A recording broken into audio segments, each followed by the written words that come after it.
Welcome to Fraud Talk. I'm Mandy Moody, the ACFE's social media specialist. In this month's podcast, we delve inside an insurance fraud case with Charles Piper, CFE, CRT, and owner of Charles Piper's Professional Services in Tennessee.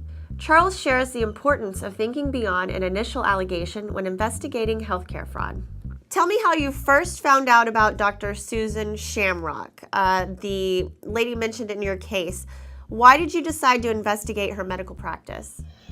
Well, at that time, I was actually serving as a senior federal agent, and I got a referral in the mail from the Program Integrity Office that oversaw the government's healthcare insurance policies, procedures, and claims and payments. So I just got the referral in the mail, and that's what started it. The Program Integrity Office conducted a routine audit of Dr. Shamrock's billings, and they asked Dr. Shamrock to provide supportive documentation for this random sample. And that shouldn't be too hard to do, but for some reason, Dr. Shamrock just ignored the request several times. Shamrock was an allergy doctor. The Program Integrity Office went to Dr. Shamrock's website for whatever reason, and they saw that Dr. Shamrock was advertising the use of an experimental allergy treatment, and that particular treatment was not approved by the Food and Drug Administration. The problem with that for the insurance company would be that they do not pay for experimental treatment not approved by the Food and Drug Administration. So there was a suspicion that Dr. Shamrock was miscoding the experimental treatment and listing it as a covered treatment. And at this point in my career, I had about 2 decades of experience conducting major fraud investigations. I had worked contract fraud, bid rigging, defective products, bribery, kickbacks, theft, and of course, healthcare fraud. There was really nothing especially unique about this case for me, except that I had never before investigated an allergy doctor. So, when I got the case, I started thinking, it's about people with allergies, and people with allergies will do almost anything and pay any price to get rid of their allergies because they're suffering so bad. Well, originally, all I was looking for was these possible miscoding. You partnered up with another healthcare investigator. You call him Agent Andrew Badge, and you got with him to work on the case. Why did you decide to get another investigator involved? Well, everyone knows the importance of networking, but not everybody does it. And when I was a federal agent, I worked in a small office, meaning just a couple resources. And I noticed that there was other federal agencies that also had small offices. So I put together this working group comprised of the agents with small offices, and we met once a quarter for a working lunch. The purpose of it basically so we can maximize our resources. So I knew immediately from when I got the case that I was going to reach out to other federal agents to see if perhaps Dr. Shamrock had also submitted claims to their insurance organizations, because typically, at least what I found in my experience, if a healthcare provider is committing a fraud against one insurance company or organization, they're usually doing it to defrauding others. So I reached out to several, and Andrew Badge was the first one that actually responded. Another key point that I learned over the years is for a case to have appeal to prosecutors, it helps when working fraud investigations. It helps to have a high dollar loss, because if you've got 2 or more agencies, organizations that were harmed, it's usually going to increase the dollar loss. And it also shows that more than one entity was victimized, and therefore you've got more appeal to the case. Andy called me up and said, Shamrock's billed us too. So I told him what the allegation was about. And the thing I liked about working with Badge, he, like me, was a former street cop. Correct me if I'm wrong, Dr.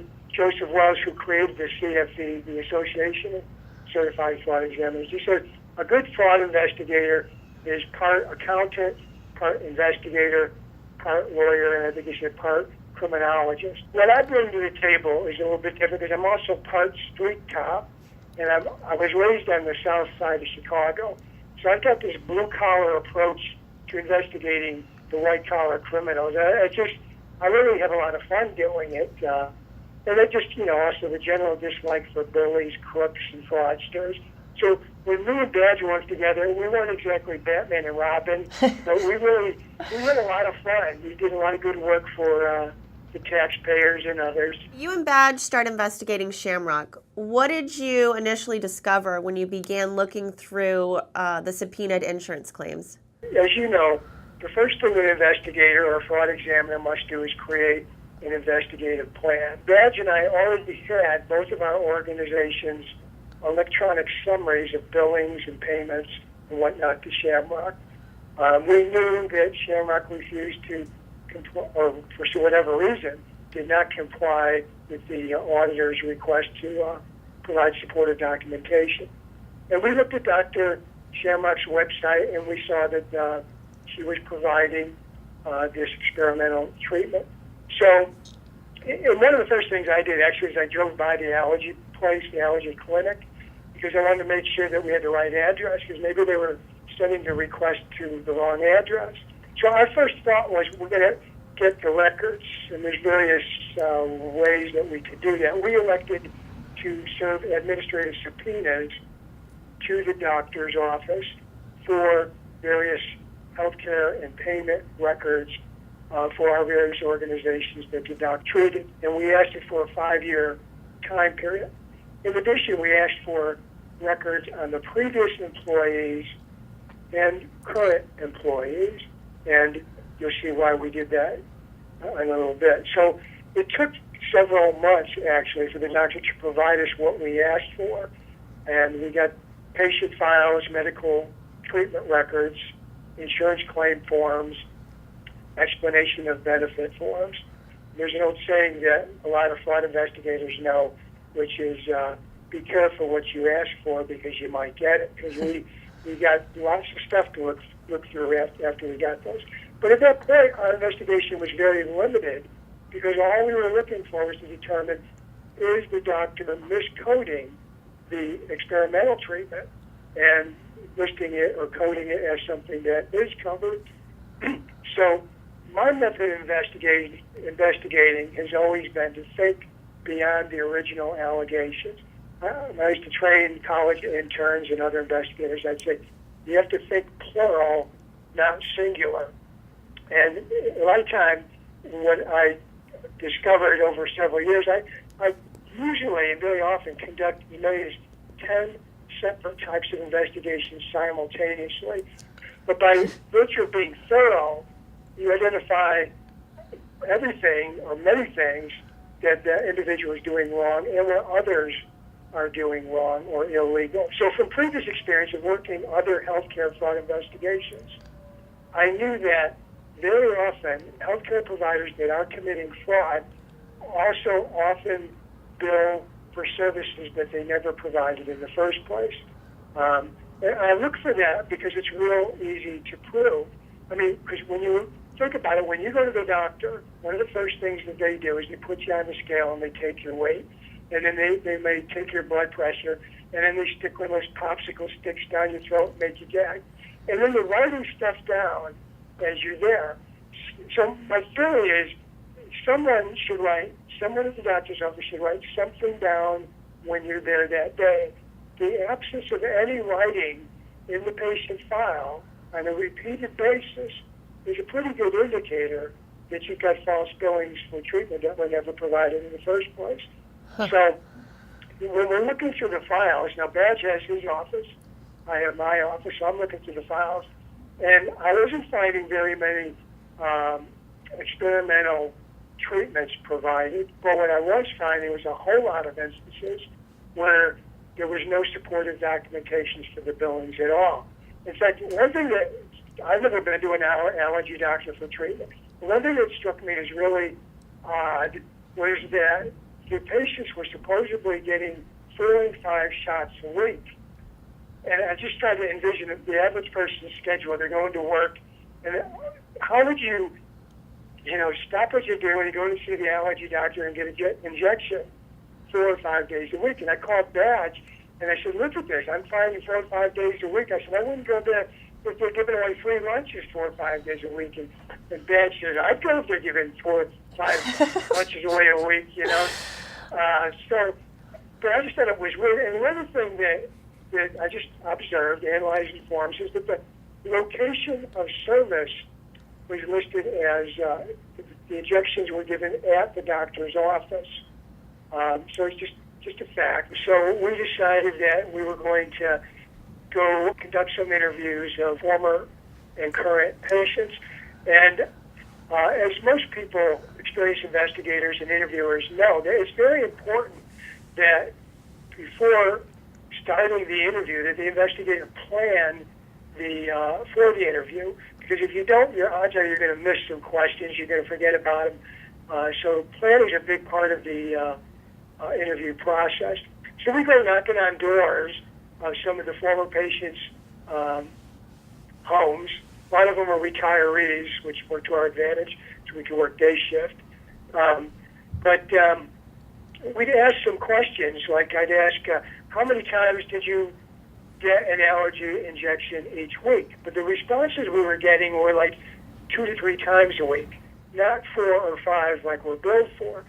So I'd ask, well, tell me about how this whole process works. How do you even get the injections? And to my surprise, what I was told most of the time was that the patient said, well, I just went once a month and I saw the doctor, and then she gave me a box full of syringes, and then I'd bring them home and I'd inject myself a couple times a week. Wow. And you see, this was the point I made earlier, was Dr. Shamrock's claim form specifically said that the location of service was at the doctor's office. It didn't say Joe Schmo's home. It said at the doctor's office.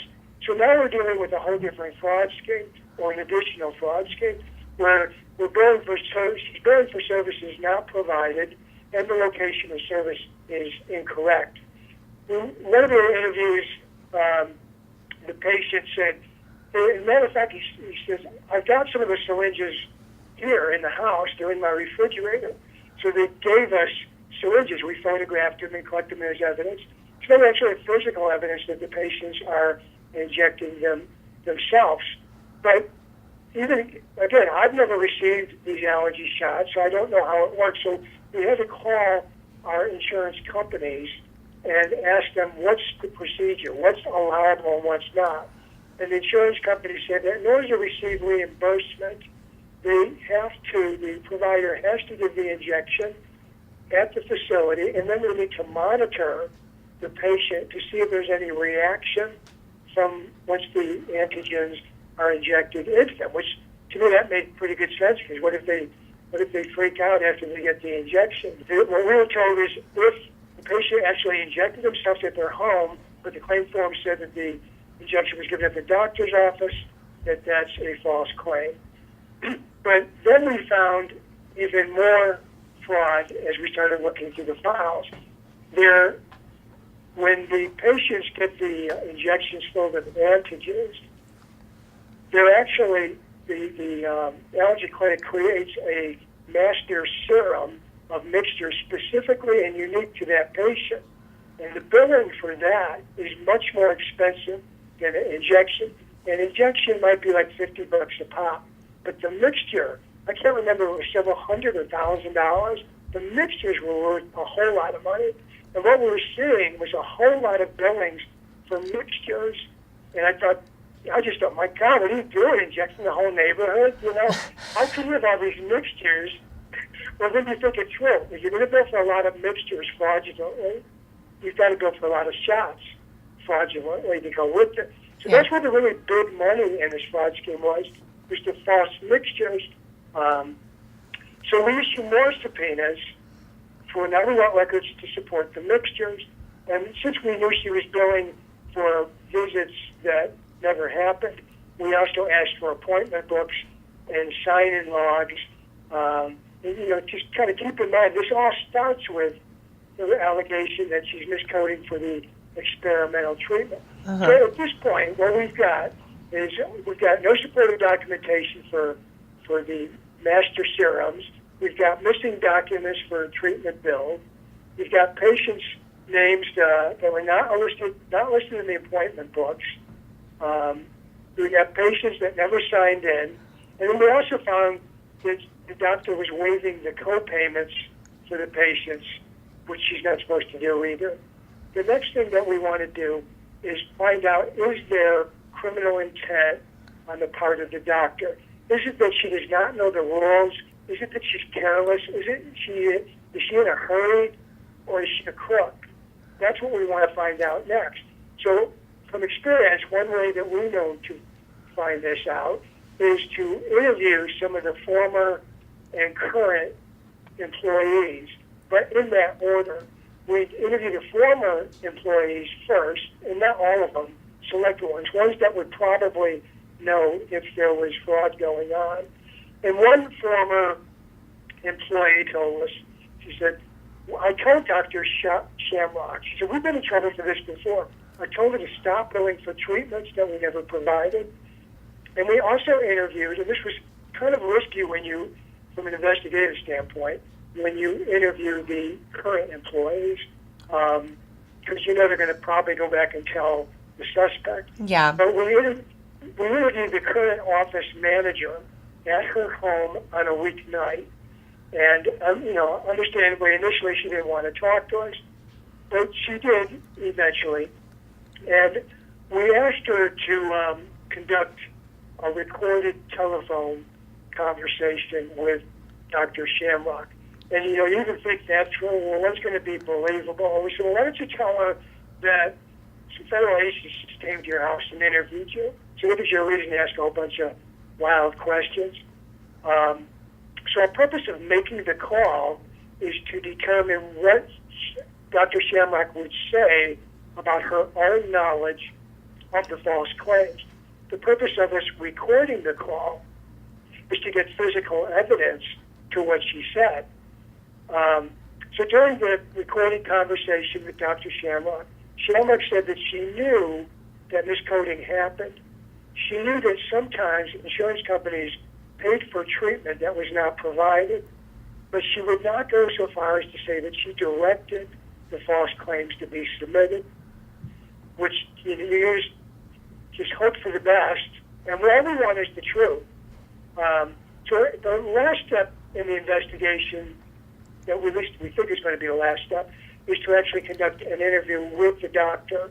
At this point, we've got a pretty good case because we've got documents as evidence, we've got patients as witnesses, we've got filled syringes as evidence, we've got former employees and current employees as witnesses, and we've got a pretty fair recording, electronic recording. So Badge and I, we got to decide who gets to interview, who gets to be the lead interviewer of the interview with Dr. Shamrock. We flip a coin and I win, so I get to be the lead interviewer. And, because these are fun times. We already know the answers to the questions, and that's how you want to go into an interview.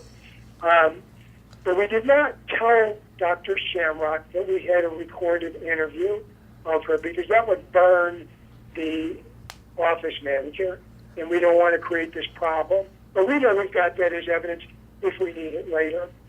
So I asked Dr. Shamrock if she could explain why so many treatment records were missing from the patient files. And her answer is there was a flood. And when you think about this, you start visual. I'm a visual kind of person. I picture the flood coming, and I'm thinking, how could the flood decide which documents to remove from the patient files, It was a smart flood. Yeah, it's very smart. But that's her answer, and I don't correct her. That's your answer, It's not going to work, but that's your answer. She should have said the dog ate it, something, but it's the flood. So I asked her, why did she let her patients inject themselves at home and bill it as if the injections were given at the doctor's office? And she said, well, her patients like the convenience of injecting themselves at home and not having to come to the office. That kind of makes sense. It's not appropriate, but the answer makes sense. asked Dr. Chandler how she determined the dates on the claim forms as to when the injections were given, when she doesn't know when they were given. So she first says that she guessed, and I couldn't help but ask her, so how come you always guess the weekday? You never guess a weekend. And my theory was she's doing this on purpose because she knows if she lists a Sunday, the insurance company is going to say, wait a minute, you're closed on Sunday? And that's going to be a red flag. So when I caught her on this, she said, no, I mean, the computer generated the date. I don't know how the date got put in. The computer did it. So, yeah. So, which, I want a computer that does that, but so she, I asked her about waiving the co-payments. Why are you waiving co-payments for your patients? And she said, well, my patients can't afford the treatment, so I waived that to save them money. And then I asked her about the master serum mixtures, which are the big bug claims. And I said, you don't have supported documentation for all that. She goes, well, all those are correct. We made those mixtures. So she stuck to her guns on that one. And the last thing I asked her about was the miscoding. We only had a few instances where this happened. The listing of the miscoding of the experimental treatment, where she listed it as a code that was accepted. And she got actually kind of mad. She said, that experimental treatment works, and it's not her fault that the government and the FDA is too slow to give approval for that treatment. Wow. And, yeah, so she's sticking to her guns, and we're nuts, and she's okay. Nothing was her fault. Nothing's her fault, no. It seems like from an auditing perspective and from an investigative perspective that she didn't even try to really conceal anything. Do you think she knew she would get caught, or do you think she just thought no one would notice and she'd go as long as she could until someone did? White-collar crime is easy to commit. There's no guns to wave around. There's no shots to fire. There's no ski mask. There's no guard dogs or alarms to bypass. You just strike a key, or you make a pen writing, and voila, you've got instant money.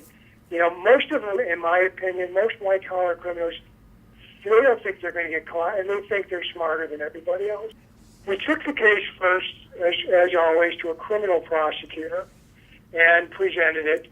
And the prosecutor heard the evidence. The one thing they didn't like about it, which I agree, we knew there were some weaknesses on the criminal side. The doctor did not say on the recording that that she knew there was fraud going on and she directed it. And the criminal prosecutor declined the case. We kind of expected that, actually. So then we next brought it to the civil prosecutor, and the civil prosecutor accepted it without any problems. The burden of proof is easier on the civil case. On criminal, it's proof beyond the reasonable doubt, and on civil, it's the preponderance of the evidence. And we knew we had a very strong civil case. So the civil prosecutor used the Civil False Claims Act statute and was able to charge 3 times the dollar amount on every false claim, and it was like $500,000 loss. So the good doctor, had to sell one of her vacation homes to help repay, and the government put her on a performance and compliance plan, so that in the future she had to go through several audits, and this time respond and provide proof that she was providing the treatment that she was supposed to. So I think all things considered, it worked out well. That wraps up another episode of Fraud Talk. You can find more insurance fraud case studies in the ACFE's Insurance Fraud Casebook on acfe.com. Thanks for listening, and we will talk to you next month.